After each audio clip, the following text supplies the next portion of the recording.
함께 기도하겠습니다. 하나님 감사합니다. 금요일을 맞이하여서 또 한 주의 마무리를 하는 우리 사랑하는 성도들 축복합니다. 새해가 시작된 지 벌써 3일째입니다. 하나님, 우리에게 주신 시간이 참 짧다는 것을 다시 한번 느낍니다. 시간은 흐르고 또 우리는 성장하는 삶을 살지만 그 사이에 하나님을 얼마나 생각하는지 다시 한번 돌아보는 이 하루 되기 원합니다. 주 앞에 예배하는 이 시간 잠시 멈추어 서서 주님을 바라보니 우리와 함께 하시고 주님 은혜 베풀어 주옵소서. 예수님의 이름으로 기도드립니다. 아멘. 우리 찬송가 484장 찬양하시겠습니다.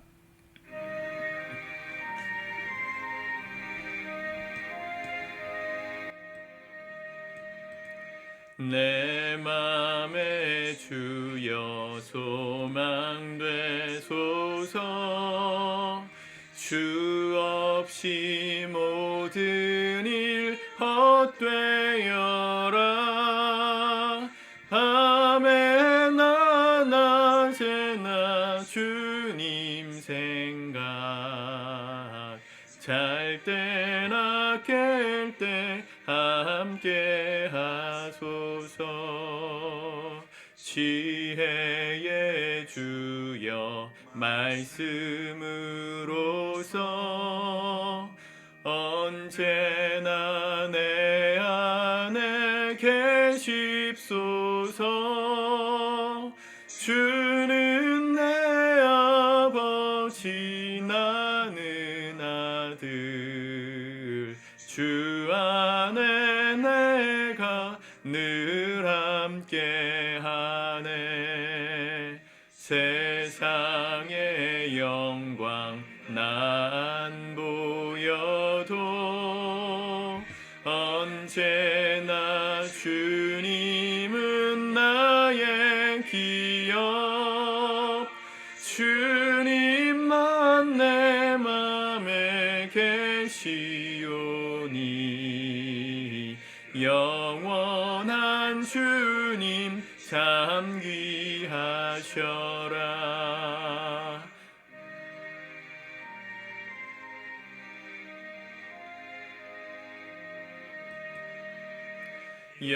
영원한 주님 내 승리의 주, 하늘의 기쁨을 주옵소서. 어떠한 고난이 닥쳐와도 만유의 주여 소망되소서.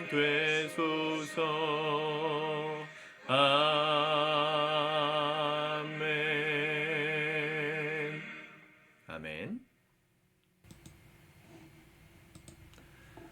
오늘 하나님 말씀은 여호수아 2장 1절에서 24절 2장 전체를 같이 묵상하도록 하겠습니다.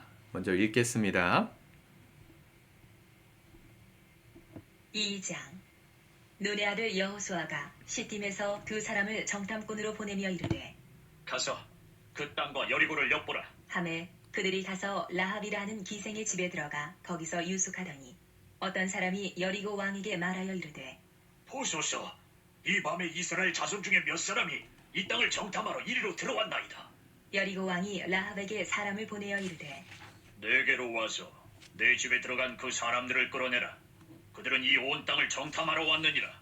그 여인이 그 두 사람을 이미 숨긴지라. 이르되 과연 그 사람들이 내게 왔었으나 그들이 어디에서 왔는지 나는 알지 못하였고 그 사람들이 어두워 성문을 닫을 때쯤 되어 나갔으니 어디로 갔는지 내가 알지 못하나 급히 따라가라. 그리하면 그들을 따라잡으리라 하였으나 그가 이미 그들을 이끌고 지붕에 올라가서 그 지붕에 버려놓은 3대에 숨겼더라. 그 사람들은 요단 나루터까지 그들을 쫓아갔고 그들을 뒤쫓는 자들이 나가자 곧 성문을 닫았더라. 또 그들이 눕기 전에 라합이 지붕에 올라가서 그들에게 이르러 말하되 여호와께서 이 땅을 너희에게 주신 줄을 내가 아노라. 우리가 너희를 심히 두려워하고 이 땅 주민들이 다 너희 앞에서 간담이 녹나니 이는 너희가 애굽에서 나올 때에 여호와께서 너희 앞에서 홍해물을 마르게 하신 일과 너희가 요단 저쪽에 있는 아모리 사람의 두 왕 시온과 오기게 행한 일, 곧 그들을 전멸시킨 일을 우리가 들었음이니라. 우리가 듣자 곧 마음이 녹았고 너희로 말미암아 사람이 정신을 잃었나니 너희의 하나님 여호와는 위로는 하늘에서도 아래로는 땅에서도 하나님이시니라. 그러므로 이제 청하노니 내가 너희를 선대하였은즉 너희도 내 아버지의 집을 선대하도록 여호와의 이름으로 내게 맹세하고 내게 증표를 내라. 그리고 나의 부모와 나의 남녀 형제와 그들에게 속한 모든 사람을 살려주어 우리 목숨을 죽음에서 건져내라. 그 사람들이 그에게 이르되 내가 우리의 이 일을 누설하지 아니하면 우리의 목숨으로 너희를 대신할 것이요 여호와께서 우리에게 이 땅을 주실 때에는 인자하고 진실하게 너를 대우하리라. 라합이 그들을 창문에서 줄로 달아내리니 그의 집이 성벽 위에 있으므로 그가 성벽 위에 거주하였습니다. 라합이 그들에게 이르되 두렵건대 뒤쫓는 사람들이 너희와 마주칠까 하노니 너희는 산으로 가서 거기서 사흘 동안 숨어 있다가 뒤쫓는 자들이 돌아간 후에 너희의 길을 갈지니라. 그 사람들이 그에게 이르되 내가 우리에게 서약하게 한 이 맹세에 대하여 우리가 허물이 없게 하리니 우리가 이 땅에 들어올 때에 우리를 달아내린 창문에 이 붉은 줄을 매고 내 부모와 형제와 내 아버지의 가족을 다 내 집에 모으라. 누구든지 내 집 문을 나가서 거리로 가면 그의 피가 그의 머리로 돌아갈 것이요 우리는 허물이 없으리라.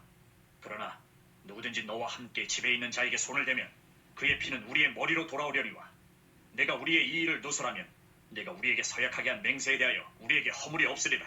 하니 라합이 이르되 너희의 말대로 할 것이라 하고 그들을 보내어 가게 하고 붉은 줄을 창문에 매니라. 그들이 가서 산에 이르러 뒤쫓는 자들이 돌아가기까지 사흘을 거기 머물매 뒤쫓는 자들이 그들을 길에서 두루 찾다가 찾지 못하니라. 그 두 사람이 돌이켜 산에서 내려와 강을 건너 눈의 아들 여호수아에게 나아가서 그들이 겪은 모든 일을 고하고 또 여호수아에게 이르되 진실로 여호와께서 그 온 땅을 우리 손에 주셨으므로 그 땅의 모든 주민이 우리 앞에서 간담이 높더이다 하더라. 아멘. 우리가 잘 아는 말씀 본문입니다. 여호수아 말씀이 1장에서는 강하고 담대할 것을 말씀하셨다면 2장은 구체적으로 어떻게 이 가나안 땅을 정복해 가야 될지 지혜를 얻게 되는 말씀의 장이라고 할 수 있겠습니다. 하나님이 어떤 일을 행하실 겁니다. 우리 인생에도. 그런데 그 하나님의 일은 대충 가만히 있는다고 자연스럽게 그냥 아무 조건 없이 이루어지는 것은 아닙니다. 순서가 있고 과정이 있어요. 이 요단강을 건너면서 만나게 될 첫 번째 성 여리고에 오늘 여호수아가 이 정탐꾼을 두 사람을 보냈죠. 1절에 보니까 눈의 아들 여호수아가 시팀에서 두 사람을 정탐꾼으로 보내며 이르되 가서 그 땅과 여리고를 엿보라 하매. 여러분, 하나님의 역사는 준비하는 사람에게 일어나고 현실로 실현됩니다. 우리도 하나님께서 우리가 세상 가운데 하나님의 나라를 확장하고 세워가는 일을 위해서 사용하실 텐데 가만히 있는다고 되는 게 아니라 엿봐야 됩니다. 우리가 살아가는 세상의 원리를 보고 우리가 정복해야 될 말씀으로 이겨내야 될 이 세상의 원리를 공부하지 않으면 정탐하지 않으면 우리가 이길 수가 없어요. 하나님은 물론 이 여리고를 나중에 무너뜨리실 때 인위적인 어떤 수단이나 또 전투의 방법으로 넘어뜨리신 게 아니라 하나님의 기적으로 초자연적인 기적으로 여리고를 무너뜨리셨죠. 하나님은 하나님의 일을 하실 겁니다. 기적을 베푸실 거거든요. 근데 우리는 그 하나님의 기적이 일어난다고 해서 우리의 역할이 없는 게 아닙니다. 잘 준비하고 정탐하고 엿봐야 돼요. 우리가 살아가는 삶의 자리에서 어떻게 하면 하나님의 나라를 세워갈 수 있을지, 우리의 삶을 유혹하는 여리고와 같은 이 견고한 진을 무너뜨리려면 어디서부터 그 실마리를 찾아야 될지 공부하셔야 됩니다. 2025년도에 여러분들의 목표 중에 하나가 하나님 나라를 세상 가운데 실현함에 있어서 내가 열심히 배우리라, 그 방법을 배우리라, 열심히 엿보리라, 이런 마음이 있으시길 축복합니다. 하나님은 준비된 자를 통해 일하시는데 준비된 사람들을 통해서 일하세요. 준비된 사람, 오늘 그 정탐꾼이 갔을 때 1절에 라합이라 하는 기생의 집에 들어가서 유숙하더니, 그 라합이라는 사람을 만나고 하나님의 일의 역사가 진행되죠. 사실은 라합이 이 정탐꾼을 살려주고 이스라엘 진영으로 돌아갈 수 있는데 결정적인 역할을 해 주었지만 여리고를 무너뜨림에 있어서 이 라합 가족이 뭘 한 건 없습니다. 이 여리고를 나중에 무너뜨린 역사는 하나님의 전적인 기적이었습니다. 라합의 이야기는 왜 들어갔을까요? 이 큐티 책을 보시면 처음 이 여호수아서를 어떻게 읽을까 이 서론에 해당되는 해설서가 나와 있는데 여호수아의 가장 중요한 주제 중에 한 가지는 이 혈통적 유대인이 아니고 하나님 나라를 선택한 자들에게 구원이 주어지는 것을 강조하는 책이다 이런 표현을 썼습니다. 이스라엘 사람들은 선민, 선택받은 민족이라는 자부심이 크잖아요. 우리가 하나님으로부터 선택받은 민족이다. 그런데 자연스럽게 유대인으로 태어났기 때문에 하나님이 선택하시는 사람이 되는 게 아니라 자기가 선택해야 이 유대인, 하나님 선택한 백성으로서의 삶을 축복을 누릴 수 있다. 이걸 보여주는 책이 여호수아라는 겁니다. 사도 바울도 그런 얘기를 하지요. 이면적 유대인이 아니요. 겉으로 드러난 유대인으로 태어났다는 게 유대인이 아니고 표면적 유대인이 아니고 이면적 마음으로부터 하나님을 믿어 거듭난 사람들이 진정한 그리스도의 하나님의 백성이다. 이런 얘기를 한단 말이죠. 로마서에서. 라합은 가나안 사람이었습니다. 구원받을 수 없고 심판받아야 될 대상으로 하나님이 분류해 놓으신 사람이었는데 그렇다고 해서 무조건 심판받는 게 아니고 하나님의 백성들을 잘 선대하고 도와줌으로 또 하나님을 믿는 신앙을 고백함으로 그가 유대인과 더불어 함께 구원의 역사에 들어가는 이 믿음의 조상이 돼요. 예수 그리스도의 이 족보 마태복음 1장에 보면 라합이 등장하죠. 이방인이었는데 하나님을 선택함으로 구원받는 사람의 이 반열에 올라가게 된 겁니다. 반대로 조금 있으면 이제 아간이라는 사람의 이야기가 나오는데 그는 유대인이었거든요. 근데 유대인으로 태어났지만 하나님을 믿는 사람답게 바르게 행하지 않은 결과 돌에 맞아 죽는 그런 비참한 인생, 가나안 사람들처럼 진멸되는 인생으로 끝나고 말았어요. 여러분 우리가 줄을 잘 서야 됩니다. 어떻게 내 인생의 줄을 설까? 어디에 설까? 잘 선택하셔야 됩니다. 세상에 줄을 서면 세상이 여러분들을 도와줄지 몰라요. 그러나 세상은 끝이 있고 한계가 있고 결국은 심판으로 끝나버릴 수밖에 없는 결말이 예정되어 있는 곳입니다. 하나님을 선택하는 사람, 지금 당장 내게 떨어지는 축복이 없는 것 같고 세상적인 부귀와 영화를 누리지 못하는 길일 것처럼 보일 수 있지만 하나님 앞에 줄을 서는 사람은 영원한 축복과 생명을 얻어요. 이게 신앙입니다. 라합은 그 선택을 한 거죠. 라합이 왜 도와줬는지를 설명하는 말씀이 9절부터 13절까지 나옵니다. 여호와께서 이 땅을 너희에게 주신 줄을 내가 아노라. 우리가 너희를 심히 두려워하고 이 땅 주민들이 다 너희 앞에서 간담히 녹나니. 하나님이 어떤 분이신지를 소문을 듣고 알게 되었다는 겁니다. 하나님이 홍해를 가르신 이야기. 이 요단강을 건너 여리고까지 오기 전에 요단 동쪽 이 아모리 사람들의 두 왕을 전멸시켰던 이야기를 들었다. 그랬을 때 11절 우리가 듣자 곧 마음이 녹았고 너희로 말미암아 사람이 정신을 잃었나니 너희의 하나님 여호와는 위로는 하늘에서도 아래로는 땅에서도 하나님이시니라. 신앙 고백이죠. 하늘과 땅, 세상 모든 것을 가리키는 말이죠. 천지의 하나님, 천지를 창조하신 우주의 주인, 그분이 하나님이심을 우리가 알게 되었다. 이제 우리가 그분 앞에서 줄을 설 거니까 너희들도 그래서 내가 당신들을 도와준 거니까 당신들이 이 성에 들어올 때 가나안 사람들이 여리고 사람들을 다 진멸할 때 우리 가족은 생명을 보존해 주십시오. 우리도 하나님을 믿은 사람들입니다. 사실은 이방인으로서 이 이스라엘 백성에 편입되었던 첫 번째 인물은 라합이 아닙니다. 이집트에서 하나님께서 10가지 심판으로 이 이집트 사람들을 심판하시고 유대인들을 출애굽시키실 때 그 모든 역사를 보고 따라 나왔던 그 이집트 이방 사람들이 있었어요. 그들도 하나님 앞에 줄을 섰던 사람들이었죠. 그런데 하나님 앞에 줄을 섰던 결과가 어떤 거였습니까? 광야를 걷는 거였거든요. 광야를 걸어가는 거였어요. 세상적인 부귀 영화를 누리는 게 아니고 하나님 믿는 목적이 분명해야 됩니다. 세상적으로 내가 잘 되기 위해서 하나님을 믿는 사람들은요 실망하게 됩니다. 광야를 만날 거거든요. 근데 광야의 축복은 뭐예요? 상황이 눈에 보이는 상황은 부귀영화가 아니어도 그 광야 한가운데서 우리를 먹이시고 지키시고 입히시는 섬세하신 하나님, 창조주 하나님을 만날 수 있는 자리가 광야라는 것을 깨달아야 내가 선택을 잘했구나, 이 선택이 옳은 것이었구나 깨달을 수 있거든요. 근데 첫 번째 선택했던 그들은 다 불평하는 유대인들을 따라 불평하다가 심판받고 전멸됐어요. 2세대가 태어나기 전까지. 그리고 2세대와 더불어 출애굽 이 마지막 여정 가나안 정복 전쟁을 시작한 건데, 여호수아는 그 시작점에서 가나안 땅 이방인으로서 유대인으로 편입된 첫 번째 인물이 라합이었습니다. 그는 부귀영화를 바라고 하나님을 믿겠다고 고백한 게 아닙니다. 하나님을 믿는 목적이 뭐였습니까? 하나님의 하나님 되심을 알았기에 믿겠다는 겁니다. 그분이 나를 창조하신 분이고 그분이 하늘과 땅의 유일한 신이심을 믿기에 내가 그분 앞에 줄을 선다. 그분을 믿기로 했다. 이게 진짜 신앙이죠.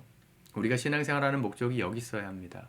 하나님이 하나님이시기 때문에 내가 그분을 섬기기로 했습니다. 이게 우리의 고백이 될 때 우리의 삶도 결국은 유대인으로 태어나지 않은 우리이지만 유대인처럼 하나님 택한 백성처럼 하나님 나라 백성으로 살아가는 특권을 부여받게 되는 것입니다. 그렇게 라합 한 사람이 섰을 때 축복은 뭐였어요? 13절에 나의 부모와 나의 남녀 형제와 그들에게 속한 모든 사람들이 사는, 죽음에서 생명으로 사는 구원의 역사가 일어났습니다. 우리가 예수님을 잘 믿으면 우리 가족들이 주님 앞에 살아나는 역사가 일어날 것입니다. 그들도 하나님을 만나고 내가 경험한 하나님처럼 우리 가족들도 하나님을 만나고 구원의 백성이 되는 축복을 누리게 될 겁니다. 새해의 기도 제목 중에 한 가지가 여러분들 가족 구원이 되셨으면 좋겠습니다. 나 혼자 예수 믿고 천국 가기를 바라지 않으시죠? 그거는 저주입니다. 나는 구원받아 천국 갈 수 있을지 몰라도 함께 살아왔던 이 땅에서의 나의 인연들이, 가족들이, 친구들이, 지인들이 함께 그 나라 갈 수 없다면 그건 어떻게 보면 또 다른 저주일 수도 있어요. 사랑했던 사람을 그 영원한 나라에서 만날 수 없다면 그 슬픔을 어떻게 견디겠습니까? 거기가 천국이겠습니까? 그래서 우리가 기도해야 돼요. 먼저는 내가 하나님을 하나님 되시기 때문에 믿는 이 순수한 신앙이 회복되시기를 기도하셔야 되고요. 두 번째는 내가 믿는 그 하나님을 우리 가족들도 내 사랑하는 지인들도 만날 수 있도록 그 하나님을 전하셔야 합니다. 하나님을 나누는 삶을 살아야 합니다. 내가 하나님 잘 믿으면 우리 가족들도 우리 사랑하는 사람들도 하나님께로 돌아오는 구원의 역사가 일어날 겁니다. 새해 우리가 사랑하는 모두를 하나님 앞으로 인도하기를 힘쓰는 라합 같은 정말 믿음의 사람들로 세워주실 수 있기를 축복합니다. 영상은 월요일부터 금요일까지만 올리겠습니다.